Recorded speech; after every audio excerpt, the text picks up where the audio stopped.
E aí, gente bonita, como é que vocês estão? Tudo bem? Aqui é o professor Anderson. Vamos voltar para o nosso estudo de física? Beleza, vamos lá então. Muito bem, gente. Na aula anterior a gente tinha falado sobre a força normal, tá? Então, para essa aula, a gente vai discorrer, a gente vai entender o que é o plano inclinado, como que funciona o plano inclinado e a resultante centrípeta. Então, vamos lá para a aula.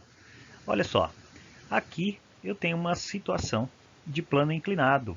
Eu tenho uma pessoa esquiando na neve. Nessa situação, eu consigo observar um plano inclinado que faz com que essa pessoa consiga realizar esse esporte, né?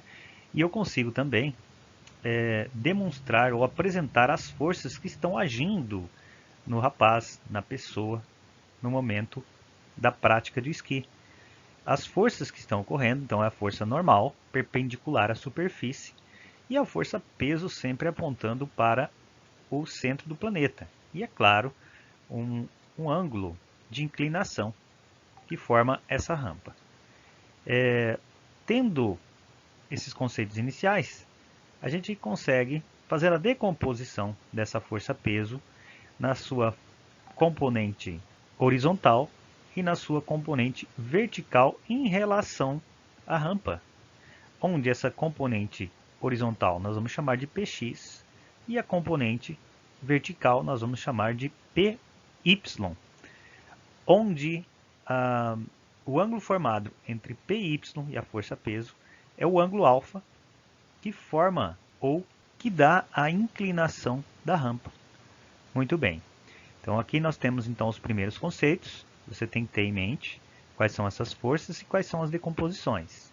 Aqui eu consigo perceber que a força normal, ela em módulo, é igual à força Py, que é componente da força peso. A força com que faz o rapaz descer a rampa é a força Px, que é também componente da força peso. Então nos interessa saber o módulo dessa força Px e a força Py em função da força peso. Então nós vamos fazer o seguinte, vamos observar a geometria nessa situação e a gente vai ver que o seno de alfa nesse triângulo pequeno formado entre a componente Px, Py e a força peso é dado pelo cateto oposto por hipotenusa, onde o cateto oposto é a componente Px e a hipotenusa o peso. Então eu tenho que o seno de alfa é a componente Px pela força peso. Vamos dar uma olhadinha aqui só para a gente poder deixar bem claro isso. Olha só, estou olhando para esse triângulo, que é um triângulo retângulo. O cateto oposto a alfa é essa componente, que é exatamente a mesma medida da componente Px. Então, cateto oposto Px pela hipotenusa P. Desenvolvendo essa igualdade, eu vou ter que essa força Px é dado pela força peso vezes o seno de alfa. Então guardem bem aí, nós vamos precisar dessa equação para determinar essa componente. Tá? Você pode estar pensando assim, não preciso decorar essa sentença, essa equação. Basta eu fazer todo esse processo, fazer análise da rampa e encontrar qual é a componente Px. Sim, você pode fazer isso. No entanto, você também pode memorizar a equação, tá bom? Agora, a componente Py. Vamos analisar novamente esse triângulo retângulo e eu quero determinar a componente Py em função da força peso relacionando o ângulo. Então vamos novamente para as razões trigonométricas, nesse caso o cosseno de alfa, porque nós vamos envolver o cateto adjacente no triângulo retângulo e a hipotenusa. Então, cosseno de alfa, cateto adjacente por hipotenusa. Substituindo o cateto adjacente do triângulo retângulo, nós temos que o cosseno de alfa é o Py sobre a hipotenusa, que é a força peso. Desenvolvendo essa igualdade, nós temos que a componente PY é dado pela força peso vezes a constante de alfa. Muito bem, gente. Então aqui nós temos duas sentenças matemáticas para que a gente possa determinar as componentes da força peso, que são componentes ou forças importantes para que a gente possa determinar o que ocorre num plano inclinado. Olha só, recapitulando, a componente PY é exatamente em módulo igual à força normal e a componente PX é a força com que faz o rapaz descer a rampa, ok? Muito bom. E aqui nós temos à direita uma ilustração de uma rampa em que o operador está utilizando para colocar um móvel, um fogão ou algo no caminhão. Olha só, ladeiras e rampas são exemplos de aplicações de planos inclinados, porque superfícies inclinadas elas podem ser tão úteis no nosso dia a dia. Elas podem ser úteis porque elas vão possibilitar que você realize o menor esforço para elevar determinados objetos, ok? Então vamos adiante. Aqui nós temos um exemplo, que é um exercício da apostila de vocês. Então olha só, um dicionário de massa desconhecida foi colocada sobre uma prateleira com inclinação de 45 graus em relação horizontal. Sabendo que a reação normal é de 28 newtons, determine a massa do livro. Considere a aceleração da gravidade igual a 10 metros por segundo ao quadrado e raiz de 2 igual a 1,4. Então vamos lá. Nós precisamos então descobrir qual é a massa do livro. Para saber a massa do livro, nós precisamos saber qual que é a força peso desse livro. Então vamos fazer aqui um esquema. Eu tenho uma rampa com um ângulo de inclinação de 45 graus. Tenho o livro que está na rampa e tenho a força peso desse livro apontando para baixo e a força normal perpendicular à superfície. Muito bom. É claro, nós sabemos que a normal, como foi dito anteriormente, é igual a componente PY, como está escrito aqui, ó, tá? Vou fazer isso então para que eu possa encontrar uma relação com a força-peso e eu tendo a força-peso eu consigo encontrar a massa, tá certo? Muito bem. Vamos lembrar. Como que eu determino a componente PY?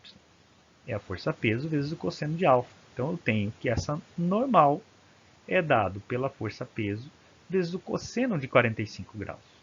Agora eu vou substituir o que eu tenho. Olha lá, foi dado no exercício a força normal. A força normal é de 28 newtons. A força-peso é a massa vezes a aceleração da gravidade. Então, massa vezes 10. Vezes o cosseno de 45 graus. Vamos lembrar lá da tabela trigonométrica, né? Para os ângulos notáveis.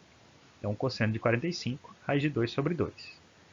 Vamos substituir o valor de raiz de 2 por 1,4. Vamos dividir o 10 pelo 2. Então teremos que 28 é igual a massa vezes 5 vezes 1,4. Multiplicando o 5 por 1,4 e passando para o primeiro membro esse resultado, dividindo o 28, nós teremos que a massa igual a 4 kg. Ok? Muito bom. Agora, nós temos duas situações para poder explorar sobre os benefícios de utilizar ou não utilizar uma rampa ou um plano inclinado. Então vamos aqui. No primeiro caso, nós temos um rapaz tentando suspender ou elevar uma caixa de 120 kg a uma certa altura. Primeiro, ele está fazendo sem o uso de uma rampa. E no segundo momento, usando uma rampa, tá? Para que possa ser elevada essa caixa numa altura de 1,5 metros. Conforme a observação que nós temos na ilustração, ao usarmos rampas inclinadas, podemos reduzir a força inclinada sobre o objeto, muito embora a distância percorrida seja maior. Então, conforme a gente tem na ilustração, é interessante usar o plano inclinado, a rampa, porque nós podemos diminuir o esforço para elevar certa massa de um local para outro, mesmo tendo um trajeto maior. Muito bem. Então, veja só, na situação número 1, o rapaz está tendo que elevar essa caixa de 120 kg a uma altura de 1,5 metros. Para ele fazer isso, ele vai ter que aplicar uma força resultante para cima maior do que a força-peso. E a gente sabe que a força-peso dessa massa, desse objeto, é de 1.200 newton. Por quê? Peso é igual a massa vezes a gravidade. Então, peso é igual a 120 kg vezes a aceleração da gravidade, 10 metros por segundo ao quadrado. Então, o peso é de 120 newtons. Logo, esse rapaz vai precisar realizar uma força superior a 120 newtons para ter sucesso no que ele deseja. Já na segunda situação, o rapaz ele vai empurrar esse caixote em um plano inclinado. Para ficar melhor o nosso entendimento e o nosso estudo, vamos considerar que essa rampa esteja sem atrito, tá? Apenas uma consideração para facilitar então o nosso entendimento, para que não tenha uma outra força e que dificulte o nosso trabalho, tá bom? Muito bem. Então o que eu preciso fazer? Eu preciso determinar qual é essa componente Px, que é a componente da força-peso do caixote. E aí a gente lembra que essa componente Px, conforme vimos anteriormente, é dado pela força-peso vezes o seno de alfa. Quando eu multiplicar então a força-peso que nós temos, que é 1.200 newton, pelo seno de alfa, nós teremos um valor de 180. Tá? Vamos aqui então entender. Olha só, eu sei que a força-peso é de 1.200 newton, vezes o seno de alfa, que não foi dado diretamente para a gente, mas no início do exercício a gente sabia qual era a distância da rampa e sabia também qual era a altura a ser elevada. A altura a ser elevada era de 1,5 metros e a distância da rampa é de 10 metros. Então, o que me diz o seno de alfa? É o cateto oposto por hipotenusa. Cateto oposto, nós temos aqui a altura que eu quero elevar a caixa e a hipotenusa, o tamanho da rampa. Então, 1,5 dividido por 10, 0,15. E quando eu fazer a multiplicação de 1.200 por 1,15, nós temos o valor de 180 newtons. Ok? Muito bom. Então, perceba que no primeiro caso, o rapaz precisa realizar uma força superior a 1.200 newtons. E no segundo caso, o rapaz precisa realizar uma força superior a 180 newtons para elevar o caixote. Uma força quase que 10 vezes menor para poder fazer o mesmo trabalho, a mesma ação. Ok? Muito bom. E aí nós temos aqui então as informações do lado, que são informações bastante importantes. Para acelerar um objeto para cima, deve-se aplicar uma força de magnitude superior ao módulo da força-peso, o que dificulta a elevação do objeto de grande massa. Ao usar planos inclinados, a decomposição da força-peso faz com que a força necessária para empurrar o objeto seja menor.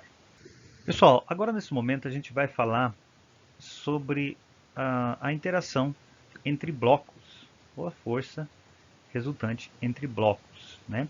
Para isso, vamos pegar uma situação de uma pessoa empurrando dois carrinhos de supermercado, né?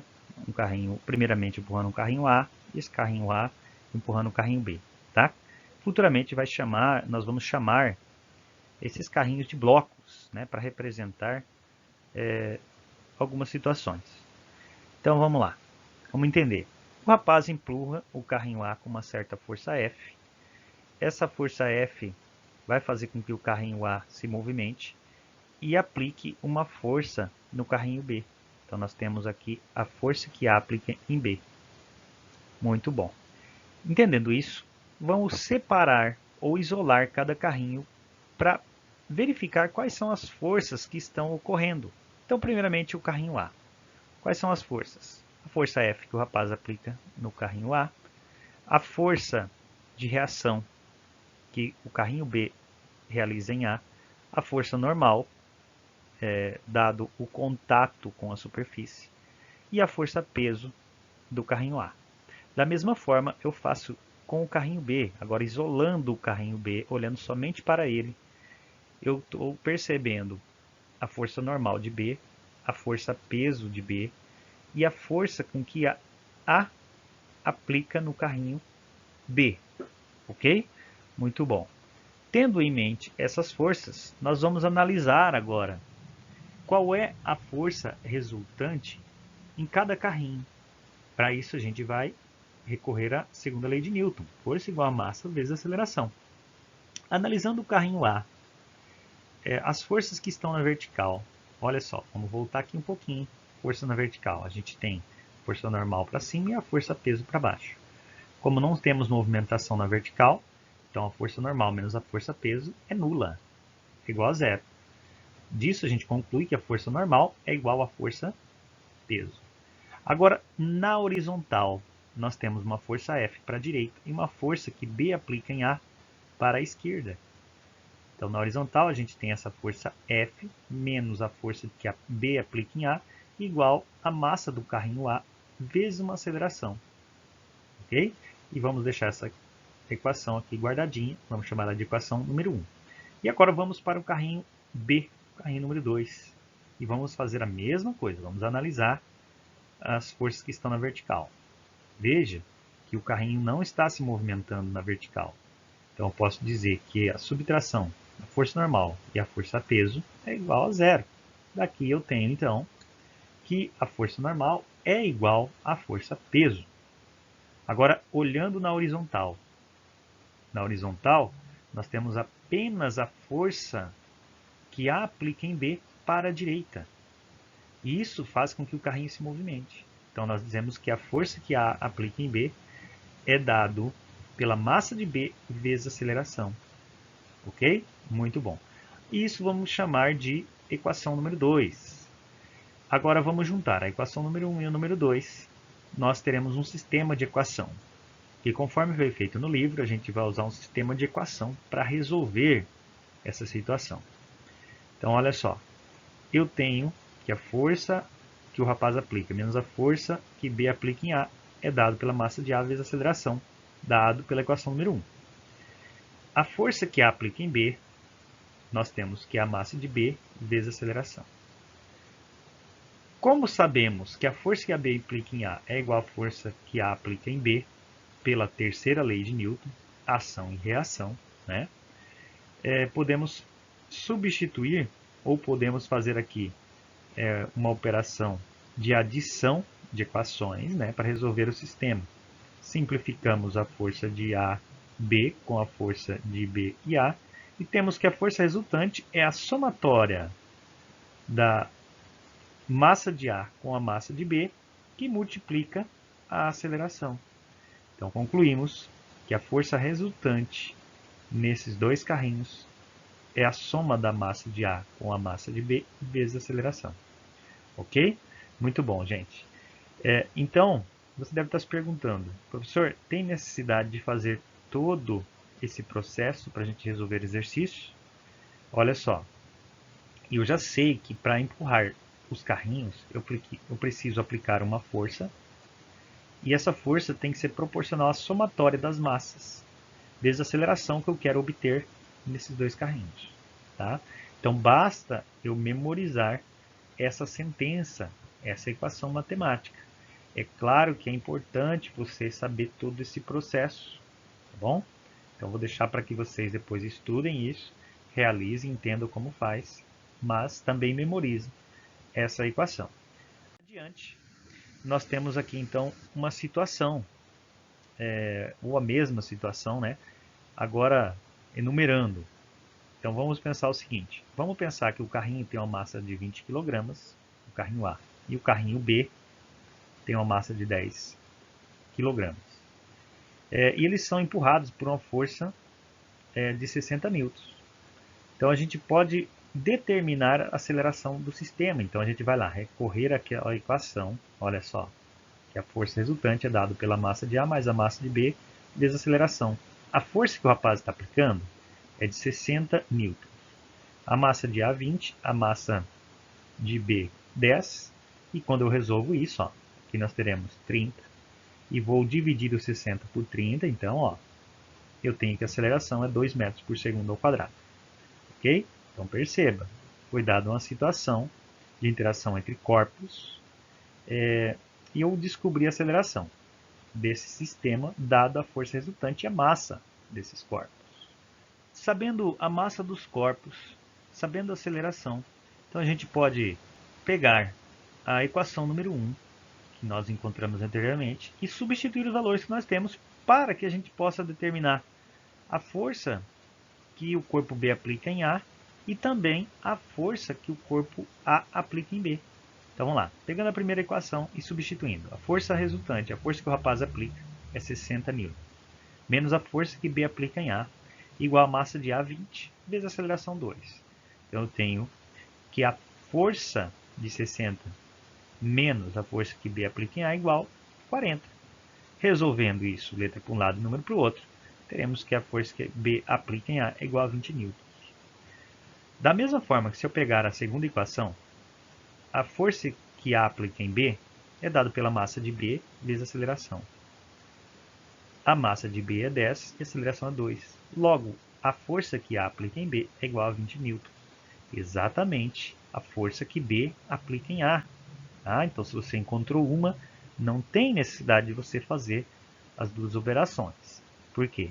Com a mesma intensidade que A empurra o carrinho B, é o valor da força que B empurra o carrinho A no sentido contrário. Lembra lá, terceira lei de Newton. Para toda ação, há uma reação de mesma intensidade em sentidos opostos.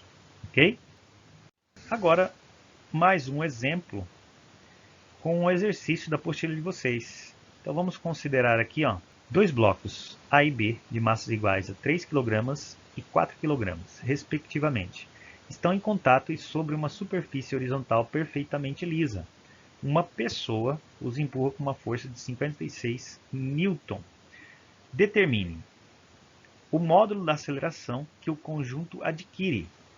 Então foi dado para a gente qual a massa do corpo A, a massa do corpo B e a força que é realizada para empurrar esse conjunto.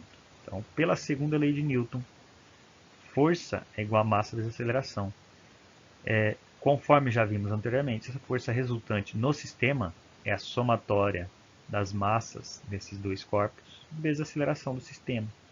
Força resultante é 56, massa de A 3, massa de B 4, então 3 mais 4, 7. Dividindo os 56 por 7, então nós temos que a aceleração é de 8 metros por segundo.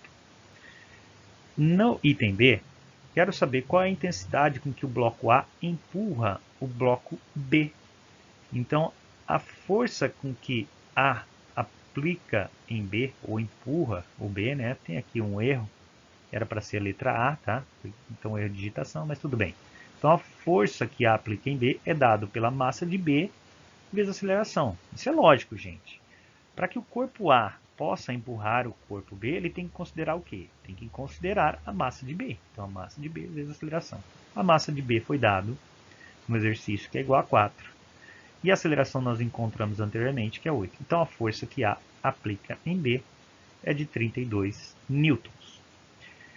No item C, quero saber qual a intensidade com que o bloco B empurra o bloco A. Então, antes de a gente olhar tudo a resolução, você já deve estar pensando, bom, se a força que A aplica em B é de 32, consequentemente, pela ação e reação, terceira lei de Newton, a força que B aplica em A também é de 32 newtons, só que em sentido contrário, tá? Mas podemos calcular, olha só. Então, a força resultante no corpo A é dada pela massa de A vezes a aceleração. Mas qual que é essa força resultante em A? É a força que está sendo aplicada no sistema, menos a força que B aplica em A, é dada então pela massa vezes a aceleração. A força que está sendo aplicada no sistema é de 56 newtons, menos a força que B aplica em A, é igual a massa de A vezes a aceleração. Resolvendo tudo isso, gente, então nós temos que a força que B aplica em A é igual a 56 menos 24, ou seja, a força que B aplica em A é igual a 32 newtons, conforme a gente já tinha visto anteriormente. Então não há necessidade de fazer todo esse processo se você já sabe qual a força que um dos blocos aplica no outro. Consequentemente, pela ação e reação, o outro também vai estar realizando a mesma força, a força de mesma intensidade, no sentido contrário. Ok? Pessoal, é a força centrípeta. Então vamos direto ao ponto, fazendo um exercício que nós temos lá na apostila de vocês. Tá? Mas primeiramente vamos fazer o seguinte, vamos analisar aqui uma ilustração do globo da morte e identificar quais são as forças que ocorrem em dois pontos muito importantes no globo da morte, no ponto mais baixo e no ponto mais alto. Perceba que no ponto mais baixo nós temos a força normal contrária à força peso, onde a força resultante nesse ponto vai ser a força normal menos a força peso. Então, conforme está aqui, ó, no ponto 1, a força resultante é dada pela força normal menos a força peso. Já no segundo ponto, nós temos que a força resultante é a somatória das duas forças apontando para baixo. Então, a força resultante é a soma da força normal N2 com a força peso do conjunto. Ok? Isso quer dizer o seguinte, para que essa motocicleta não caia, é necessário ser aplicado uma força igual às forças ou a somatória das forças que está apontando para baixo. Se a força for aplicada para cima for menor do que a somatória dessas duas, o sistema vai cair. O motociclista com a moto vai cair. Se for igual, a motocicleta vai conseguir fazer o seu trajeto. Agora vamos para o exemplo. Olha só, um motoqueiro deseja realizar uma manobra radical no globo da morte, a gaiola esférica, de raio 4,9 metros de raio. Para que o motoqueiro efetue um looping, uma curva completa no plano vertical, sem cair, o módulo da velocidade mínima no ponto mais alto da curva deve ser de quanto? E foi dado então a aceleração da gravidade, 10 metros por segundo ao quadrado. Então vamos para o que interessa. Olha só, como eu tinha dito para vocês, aqui no ponto mais alto, a força que deve ser aplicada para que o sistema motocicleta e motociclista não caia, deve ser igual ou maior do que a somatória dessas duas forças, força-peso e a normal, 2. Então nós sabemos que essa força resultante, que é a força centrípeta, né, porque nós temos um movimento circular, é a somatória da normal com a peso. Mas sabemos determinar a força centrípeta.